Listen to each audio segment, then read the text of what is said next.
नमस्कार दोस्तों, स्वागत है आपके YouTube channel top trending GK में। दोस्तों इस वीडियो में बात करने वाले हैं आज से जस्ट 7 माह बाद आयोजित होने वाली एसएससी जीडी भर्ती 2025 के बारे में, जो जनवरी 2025 में एग्ज़ाम होने वाला है। इसका शेड्यूल आ चुका है, तो क्यों ना इस भर्ती के बारे में जो आपके दिमाग में सवाल चल रहे हैं उसका आंसर दिया जाए। पहली बात तो संभावित पद कितने हो सकते हैं, तो एक्सपेक्टेड वैकेंसीज के बारे में बात करेंगे। और सेकंड चीज़, इस भर्ती की तैयारी करने के लिए मैं मानता हूँ 6 से 7 माह अच्छा समय होता है। यदि आप कंसिस्टेंसी के साथ तैयारी करते हो तो आपका ज़रूर सिलेक्शन हो जाएगा। लेकिन उससे पहले आपको पता होना चाहिए क्या आप इसके लिए एलिजिबल हो, आपकी जन्म किन डेट और वर्ष के मध्य होना चाहिए। जो कैंडिडेट यहाँ से तैयारी कर सकते हैं, तो आपका जन्म किसके मध्य है, कौन से वर्ष और दिन माह के मध्य है, वो सभी कैंडिडेट एलिजिबल रहेंगे। एज लिमिट की बात करने वाले हैं, साथ ही साथ तुलना करेंगे। इससे पहले एसएससी जीडी की 4 भर्तियां ऑनलाइन एग्जाम हो चुके हैं। 2018 का पहला सीबीटी एग्जाम, उसके बाद 2021, 22, 24, इनसे तुलना करेंगे वैकेंसीज के मामले में, डेट ऑफ बर्थ के मामले में। और ये भी देखेंगे कि ये भर्ती लगभग कितने साल में कंप्लीट हो जाती है एसएससी जीडी की। जैसे कि 2024 का अभी रिजल्ट है, जल्दी आने वाला है, तो ये तुलना करने से पता चलेगा वैकेंसीज वगैरह में एक्चुअल में आपके लिए कितनी वैकेंसीज यहाँ पर रहती है। क्योंकि आपको पता है एसएससी जीडी स्टेट वाइज होती है, आप जिस स्टेट से हो वहीं से आप अपना फॉर्म फिल कर पाते हो। तो कहने को तो भर्ती 20,000, 30,000, 40,000 आ जाए, लेकिन आपके स्टेट में लगभग कितनी वैकेंसीज रहती हैं वो चीज़ भी आपकी क्लियर होनी चाहिए। अब शुरू करते हैं इस भर्ती के बारे में। अभी लेटेस्ट एसएससी के कैलेंडर के अकॉर्डिंग आपके जो फॉर्म है वो 27 अगस्त 2024 को स्टार्ट हो जाएंगे और 27 सितंबर 2024 तक फॉर्म भरने की अंतिम तिथि है। और अभी मंथ ऑफ एग्ज़ाम में अपडेट हुआ है। पहले जो मंथ ऑफ एग्ज़ाम था वो दिसंबर से जनवरी 2024-25 था। अभी यहाँ पर जनवरी फरवरी 2025 एक माह अतिरिक्त आपको मिला है। अब बार बार आप एसएससी जीडी एग्ज़ाम को टारगेट कर रहे हो, लेकिन कहीं ना कहीं एग्ज़ाम में आप विफल हो जाते हो। इसके पीछे कारण क्या है कि आप प्रैक्टिस नहीं करते हो, क्योंकि एसएससी जीडी में टाइम मैनेजमेंट बहुत ज़्यादा भूमिका अदा करता है प्रैक्टिस के लिए। अभी यदि आप वीडियो देख रहे हो तो मैं लक्की मानता हूं, क्योंकि ये बेहतरीन डील है प्रैक्टिस के लिए अब तक की टेक्स्ट बुक के इतिहास की पास प्रो पर। इसमें आपको क्या मिलेगा, लोवेस्ट प्राइस में 1 साल की वैलिडिटी में टेक्स्ट बुक पास प्रो मिल जाएगा, जिसमें एसएससी जीडी की जितनी भी भर्ती हुई है 2018, 21, 22, 24 से 4 साल की भर्तियों की ऑनलाइन एग्जाम्स के पेपर आपको मिलेंगे। वो पेपर आप अटेम्प्ट करके एग्जाम देने जाएंगे तो आपका जो कॉन्फिडेंस रहेगा और टाइम मैनेजमेंट को टेकल करने का, पेपर हैंडल और अटेम्प्ट करने का जो एक्सपीरियंस रहेगा ना, उससे आप 100% सिलेक्शन पाओगे। जितने अच्छे ढंग से आपने प्रैक्टिस कर ली, प्लस सिलेबस कवर किया और रिविजन किया, तो आपका कोई चैन है वो रोक नहीं सकता है। तो अभी टीटीजी के कूपन कोड के तहत बेहतरीन डील चल रही है। यानी वैसे टेक्स्ट बुक पास प्रो की प्राइस 499 रुपये के आसपास, अभी इसके हाफ प्राइस में टीटीजी के कूपन कोड यूज़ कर लेना। अब बहुत से कैंडिडेट न्यू, उनको पता नहीं है टेक्स्ट बुक पास प्रो में क्या फीचर है, ये अपनी तैयारी में कैसे भूमिका अदा करता है। तो डिस्क्रिप्शन बॉक्स में एक डेमो वीडियो की लिंक है, वहाँ पर ये आपको मिल जाएगा किस टाइप से आपको पास प्रो ज्वाइन करना है, कैसे पेपर अटेम्प्ट करना है, मॉक टेस्ट अटेम्प्ट करना है। तो लिंक डिस्क्रिप्शन बॉक्स में डेमो वीडियो चेकआउट कर सकते हैं। और ध्यान देना, कूपन कोड टीटीजी की यूज़ करना न भूलें जब भी आप 31 मई से पहले पहले ये पास प्रो ज्वाइन करते हो, क्योंकि लिमिटेड टाइम के लिए लोवेस्ट प्राइस का भी ऑफर चल रहा है। अब देखो ये चीज़ क्लियर हो गई है कि आपका एग्ज़ाम है पहले जो दिसंबर में होना था, अभी वो जनवरी 2025 में स्टार्ट होगा। ये जो एसएससी की नई वेबसाइट है ना, उस पर आपको ये कैलेंडर मिल जाएगा, पीडीएफ नहीं, वेबसाइट पर डायरेक्ट होम पेज पर दे रखा है। फॉर्म भरने की तिथि आपको पता वही है, 27 अगस्त से आपके शुरू हो रहे हैं, 27 सितंबर 2024 तक आप आवेदन कर पाएंगे। नेक्स्ट चीज़ पॉइंट बात करते हैं, एज काउंट कब से की जाएगी। यहाँ पर 4 भर्तियों की मैं तुलना करूँ एसएससी जीडी की। जैसे कि आप देख सकते हो, आपको पता होना चाहिए, एक तो यूआर और ईडब्ल्यूएस में आपको कोई भी आयु में छूट नहीं मिलती है, वही आपके 18 से 23 वर्ष की उम्र है, तो आप यहाँ पर आवेदन कर पाते हो। आपको बताऊंगा कौन से डेट ऑफ बर्थ के मध्य और आपका जन्म के लिए लोअर एज लिमिट और अपर एज लिमिट क्या होनी चाहिए, वो बात करेंगे। इससे पहले थोड़ा तुलनात्मक रूप से देखते हैं। एसएससी जीडी 2018 के आपके फॉर्म शुरू हुए थे जुलाई 2018 में, और इसकी आयु की गणना हुई थी 18 से 23 वर्ष, वो 1 अगस्त 2018 को, यानी इसी साल, और अगस्त लास्ट डेट थी, और 1 अगस्त से ये आयु की गणना कर रही थी। एसएससी जीडी 2021 में भी ये सेम क्राइटेरिया, फॉर्म लगभग वही जुलाई अगस्त में रहा, और आयु की गणना 1 अगस्त 2021 से हुई।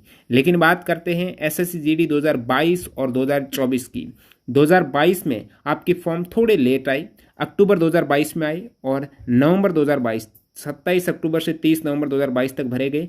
अब यहाँ पर 1 अगस्त को आपकी आयु की गणना नहीं हुई है, नेक्स्ट वर्ष की 1 जनवरी को आयु की गणना हुई है। 2022 को फॉर्म चल रहे थे, 1 जनवरी 2023 से आपकी आयु की गणना की जा रही है।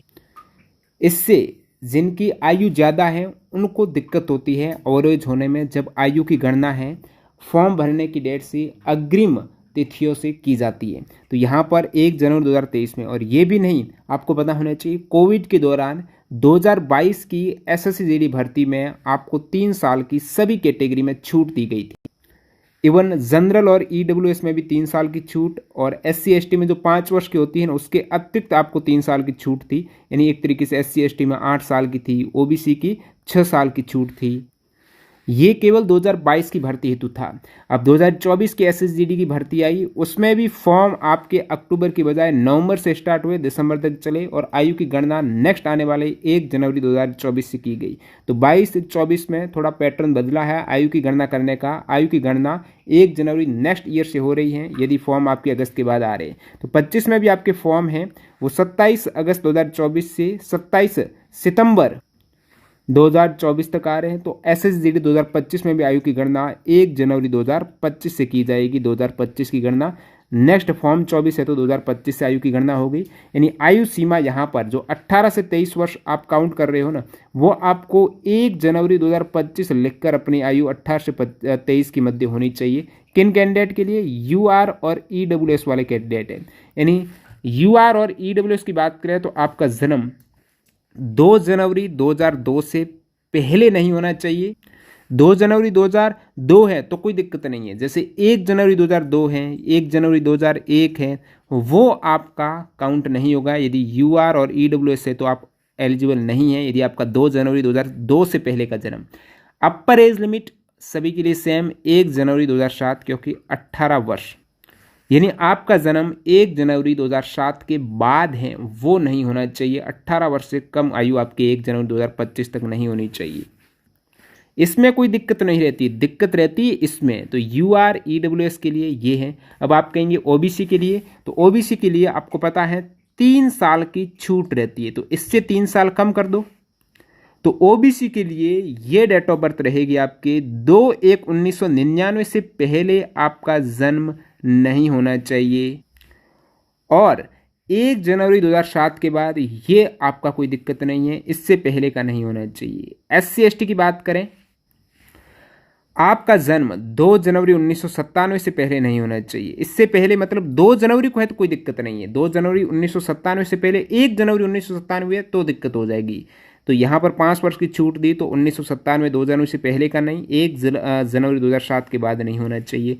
ये तो आपका आयु में छूट आपको पता है। एससी एसटी के लिए 5 वर्ष की है, ओबीसी के लिए 3 वर्ष की है, एक्स सर्विसमैन के लिए भी 3 वर्ष वाला है।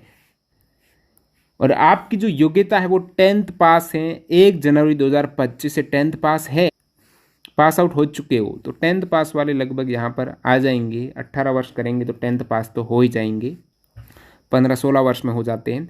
अब एग्जाम सर्विस प्रोवाइडर एजेंसी और कंटेंट ऑथराइजिंग एजेंसी कौन सी हो सकती है? यानी सवाल बनाने वाली कंपनी और एग्ज़ाम जो पूरा कंडक्ट करवाएगी, सेंटर वगैरह अरेंज करना, आपके पेपर, आप कंप्यूटर लैब वगैरह में पेपर को सिस्टम में शो कराना, आंसर की वगैरह है वो निकालना, आपका आंसर की से आपका पूरा पेपर चेक करना, रिजल्ट निकालना, वो सारा काम सर्विस प्रोवाइडर एजेंसी का रहता है। तो सर्विस प्रोवाइडर हेतु जो अभी टेंडर निकला है एग्ज़ाम कंडक्ट करवाने के लिए या क्वेश्चन बैंक बनाने के लिए, साइट पर चेक किया तो अभी भी यहाँ पर टेक्निकल बिड के बाद फाइनेंशियल बिड के रिगार्डिंग कोई इन्फॉर्मेशन नहीं है। टेक्निकल बिड में जो ये क्वेश्चन बनाने वाली एजेंसी है, इसे तो आप देखेंगे तो लगभग जो पास की हैं उसमें आपके C&K मैनेजमेंट लिमिटेड हैं। उसके बाद यहाँ पर सवाल बनाने के लिए इंटीग्रेटेड लर्निंग सॉल्यूशन है। नेक्स्ट यहाँ पर Meta I technology private limited, ये 3 कंपनी हैं वो सिलेक्ट हुई हैं। इसी प्रकार एग्ज़ाम वगैरह सेंटर अरेंज करना, आंसर की वगैरह है वो चेक करना, आपका एडमिट कार्ड निकालना, ये सारे काम हैं वो exam conducting agency service provider के माध्यम से, जिसमें टीसीएस का आप देख सकते हो 20 में से 18 स्कोर लेके आई है। एडुकेटी यानी 70% प्लस स्कोर होना चाहिए, तो ये 3 कंपनी ही 70% लेके आई है। इन्हीं में से कोई आपका सर्विस प्रोवाइडर रहेगा। अलग अलग यहाँ पर क्राइटेरिया में पेपर में इनका स्कोर देखेंगे तो टीसीएस यहाँ पर सबसे ऊपर है। इसी प्रकार यहाँ पर जब क्वेश्चन बैंक बनाने वाली कंपनीज का स्कोर देखेंगे तो उसमें मेटा एआई सबसे ऊपर है, 92 स्कोर हासिल किया है। और वी बॉक्स ने 87, C&K ने 78 है। तो ये 3 कंपनी जो क्वेश्चन बैंक बनाने के लिए सेलेक्ट हुई हैं। आगे फाइनेंशियल बिड की बाद स्थिति अभी तक क्लियर नहीं है। तो अब की बार यहाँ पर एग्ज़ाम सर्विस प्रोवाइडर कहें, वो एक तरीके से वो तो लगभग TCS रहने वाला, पूरा हैंडल करना सर्वर वगैरह, लेकिन जो क्वेश्चन बैंक बनाने वाली एजेंसीज हैं वो चेंज हो रही है। तो आपको थोड़ा बहुत इधर उधर सवाल में कुछ ऊपर नीचे मिल सकता है, ज़्यादा परिवर्तन नहीं आता है, क्योंकि घुमा फिरा के इतने साल हो गए हैं। सवाल उन्हीं में से आने हैं जो स्टैटिक GK हैं, जो आप पढ़ते हो टिपिकल क्वेश्चन, उन्हीं में से बनते हैं। अब संभावित पद की बात करें तो अभी तक ऐसा कहीं से भी आपको पता नहीं चलेगा, चाहे RTI रिप्लाई में भी अभी तक किसी का जवाब नहीं आया है। और जो आप साइट वगैरह पर देखते हो सब कुछ फेक है, तुक्के पर, अनुमान पर आधारित चीज़ें रहती हैं। पिछली बार भी न्यूज़ में आया था कि 88,000 वैकेंसीज हो गई SSC GD में 2024 की, लेकिन निकली कितनी, 26,000 के आसपास। तो ये अभी 27 अगस्त को कहने को तो नोटिफिकेशन के समय पता चलेगा, लेकिन अनुमानित एक संभावित जो अनुमान लगता है प्रीवियस वैकेंसीज के अकॉर्डिंग, ट्रेंड के अकॉर्डिंग, वो आपको मोटे मोटे स्तर पर मैं आप क्लियर कर देता हूँ। पहली बात तो ये है, थोड़ा आपको बता दूं SSC GD का अब तक का क्या रिकॉर्ड रहा है। आप देखेंगे एग्जाम पैटर्न वगैरह तो आपको पता ही है। 2018 में टोटल पोस्ट थी 54,953, जिसका एग्ज़ाम हुआ था फरवरी मार्च 2019 में, और ये भर्ती 2019 में एक तरीके से आई और 2021 तक इनका फाइनल रिजल्ट आया था। SSC GD 2021 की बात करें 25,271 पोस्ट थी, यानी 2018 से आधी हो गई। उसमें 55,000 के आसपास, यहाँ पर 25,000 के आसपास। 2021 में एग्ज़ाम हुआ नवंबर दिसंबर 2021 में, और ये भर्ती लगभग कंप्लीट आप देखेंगे। PET के बाद फाइनल आपका रिजल्ट निकला था इसका 2022 में, यानी एग्ज़ाम के जस्ट 1 साल बाद फाइनल रिजल्ट आ गया था 2021 वाली। 2022 की बात करें जनवरी फरवरी 2023 में एग्ज़ाम होता है। वैकेंसीज फिर यहाँ पर 2018 में थी 55,000, 2021 में आई आपके 25,000, और फिर 22 में आ गई 50,000, और यहाँ पर एग्ज़ाम हुआ था जनवरी फरवरी 2023 में 22 को, लेकिन एग्ज़ाम 23 को हुआ, और फाइनल यहाँ पर आप एग्ज़ाम देखेंगे तो वो आ गया था अगस्त 2023 में। बहुत तेज़ी से यहाँ पर 23 वाली भर्ती है वो कंप्लीट हुई थी आपकी। उसके जस्ट बाद 2024 की वैकेंसीज अनाउंस हो गई। 2024 में अभी तक फिलहाल 26,146 पद हैं, स्टेट वाइज पद हैं, वो भी आ चुके हैं, और नेक्स्ट 2025 की भर्ती की घोषणा भी है। तो शायद ही इनके पद बढ़े। इनका रिजल्ट का जो कैंडिडेट इंतजार कर रहे हैं, यानी एग्ज़ाम इनका मार्च 2024 को हो गया है। अभी 29 मई को वीडियो बन रहा, तो 2 महीने बाद कहीं अभी रिजल्ट अभी भी 10-15 दिन हो सकता है लेट आए। फिलहाल CBT 1 का रिजल्ट है, आंसर की आपके अप्रैल 2024 को आ गई। लेकिन वैकेंसीज के ट्रेंड की बात करें तो 2024 में हुआ 26,146। इससे पहले आपने देखा 2022 वाली थी, इसमें दुगने थे 50,000, 21 में थी तो 25,000, और 18 में थी तो लगभग 55,000। तो यहाँ से आप क्या देख पा रहे हो, 2018, 2021, नेक्स्ट 2022, 2024, 18 में 55,000, 21 में वही आपके लगभग 25,000, और 22 में वही फिर 50,000, और 24 में वो 26,000। तो पहले ज़्यादा, दूसरे नेक्स्ट वैकेंसीज में कम, 22 में ज़्यादा, 24 में कम। इस ट्रेंड के अकॉर्डिंग आपको लगना चाहिए कि 2025 में आ रही है उसमें वैकेंसीज वही 50,000 के आसपास होनी चाहिए। ये ट्रेंड के अकॉर्डिंग लग रहा है, लेकिन ऐसा होना है अब की बार थोड़ा संभव नहीं लग रहा, क्योंकि वैकेंसीज बहुत तेज़ी से यहाँ पर कंप्लीट हो रही हैं। तो लगभग 2025 की अपन बात करेंगे तो इससे ज़्यादा ही वैकेंसीज आने की संभावना है। 25 से 30,000 के मध्य आपको वैकेंसीज देखने को मिल सकती है, ऐसा अनुमान है। अब आप कहेंगे ये कहने को तो आपको ज़्यादा वैकेंसीज लगती है, 25,000, 30,000, 40,000, 50,000, लेकिन एक्चुअल में ये पोस्टें आपके लिए है ही नहीं। जैसे मैं आपको एक तुलनात्मक रूप से बताऊं, 2022 में ये वैकेंसीज SSC GD में लास्ट में 50,187 पोस्ट हो गई थी, और इसमें भी आप अलग अलग फोर्सेज वाइज यहाँ पर वैकेंसीज देखेंगे, लेकिन आप केवल एक ही अपने स्टेट से आवेदन करते हो, और उस स्टेट में जब आप वैकेंसीज देखते हो ना, वो ही 2, 3, 4 हज़ार के आसपास आपको वैकेंसीज देखने को मिलती है। बड़ी टेबल है, मेल फीमेल दोनों की है। जैसे कि यहाँ पर ये जनरल डिस्ट्रिक्ट की बात करें, यहाँ पर एक्सक्लूड है, नक्सल और बॉर्डर गार्डिंग डिस्ट्रिक्ट नहीं है। जनरल डिस्ट्रिक्ट में मान लेते हैं कि आप उत्तर प्रदेश से हैं, राजस्थान से हैं, मध्य प्रदेश से हैं, बिहार से हैं। तो उत्तर प्रदेश में जब 50,000 वैकेंसीज थी ना जनरल डिस्ट्रिक्ट की, उस समय उत्तर प्रदेश में वैकेंसीज आपके थी 3500 3573 वैकेंसीज थी। मेल कैंडिडेट की 3573 वैकेंसीज थी। अब ये फाइनल नहीं थी, आपको और बता दूं उत्तर प्रदेश में नक्सल तो नहीं, बॉर्डर गार्डिंग डिस्ट्रिक्ट आपको देखने को मिलेंगे। उत्तर प्रदेश में यहाँ पर 643 ये हो गए, तो 4000 प्लस के आसपास लगभग वैकेंसीज थी जब 50,000 के आसपास वैकेंसीज आई थी। यही वैकेंसीज आप 2024 की देखेंगे जब 26,000 पोस्टों के आसपास वैकेंसीज आई। अब 2024 में उत्तर प्रदेश के यहाँ पर देखें तो आपको लगभग सीट मिलेगी 1735 सीट मिलेगी विदाउट बॉर्डर और नक्सल डिस्ट्रिक्ट। उत्तर प्रदेश में आपके कोई नक्सल डिस्ट्रिक्ट नहीं है। बॉर्डर डिस्ट्रिक्ट की बात करेंगे तो फिर वही उत्तर प्रदेश में बिल्कुल बॉर्डर गार्डिंग है, तो यहाँ पर 450, तो वही 2150 के आसपास वैकेंसीज रह जाती है, हाफ हो गई जस्ट है। तो यदि वैकेंसी ज़्यादा आती है 50,000 के आसपास तो उत्तर प्रदेश में 4,000 के आसपास, कम आती हैं 25,000 के आसपास तो वही 2,000 के आसपास फाइनल वैकेंसी देखने को मिलेगी। और नंबर ऑफ कैंडिडेट बहुत ज़्यादा फॉर्म आते हैं, लगभग ओवरऑल इंडिया में 30 लाख प्लस आवेदन आते हैं। अभी 2024 में आप अदर स्टेट के भी यहाँ पर तुलनात्मक रूप से देख सकते हो। राजस्थान की बात करें तो मात्र बिना बॉर्डर डिस्ट्रिक्ट के 594 वैकेंसीज हैं, तो 1000 वैकेंसीज के अंदर राजस्थान में वैकेंसी जब 2024 की देखी गई तो सभी स्टेट का यही हाल है, 1000 से 2000 है। और जो हिंदी भाषी वाले स्टेट हैं तो कहने को तो 50,000 26,000 वैकेंसीज, लेकिन एक्चुअल में जब फाइट होती है ना आपकी उस स्टेट से वो बहुत कम होती है। जैसे आप देखेंगे 2024 में ये कंडीशन है, सीआरपीएफ में वैकेंसीज मात्र 3,337, और इससे पहले आप सीआरपीएफ की देखेंगे तो ये वैकेंसीज थी 11,000 जब 50,000 आई। तो यहाँ पर अब की बार सीआरपीएफ में अच्छी खासी वैकेंसीज आ सकती है। बीएसएफ की जब 50,000 थी तो 21,000 वैकेंसीज थी, अब की बार बीएसएफ की 6,000 थी। नंबर ऑफ वैकेंसीज आप हुई है, लेकिन ये तो 1 TI से भी ज़्यादा हो गई नीचे, तो बीएसएफ में भी बढ़ी हुई देख सकती है आपको। सीआरपीएफ देखेंगे अब की बार 3337 है, और पिछली बार सबसे सीआरपीएफ की 11,169 थी। तो यहाँ पर कुछ फोर्स में वैकेंसीज बढ़ने की संभावना के चलते 30,000 के आसपास वैकेंसीज देखने को मिल सकती हैं। अभी भी फिक्स नहीं है, वही 25 से 30 के मध्य आपको अपने स्टेट में लगभग आपको वही 1000 से 2000 के मध्य पद देखने को मिलेंगे।